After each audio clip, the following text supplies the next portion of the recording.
गया है। उस्मान बुज़दार के वकील ने दरख्वास्त जमानत वापस ले ली। ये न कीजिएगा कि बाहर निकलते ही उस्मान बुज़दार को गिरफ्तार कर लें। फाजिल जज का तफ्तीशी अफसर से मुकालमा हुआ। तफसीलात जान लेते हैं बोल न्यूज़ के नुमाइंदे मुनीर बाजवा से। मुनीर, क्या तफसीलात हैं?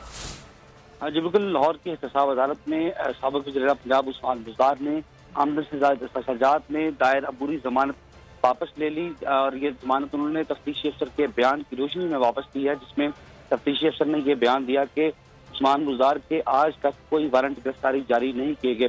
इस पर एहतसाब अदालत के जज ने ये रिमार्क्स किए कि यही ना हो कि उस्मान बुज़दार को अदालत से बाहर निकलते ही गिरफ्तार कर लिया जाए।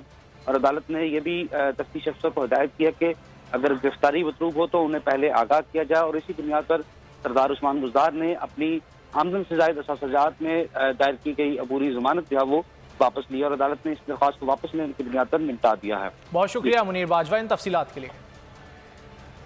एक और अहम खबर दें आपको, वजीर आला पंजाब से सूबाई वजीर मोहम्मद लतीफ नजर की मुलाकात। नून लीग की तरह इंतकामी सियासत कभी नहीं की। चौधरी परवेज इलाही की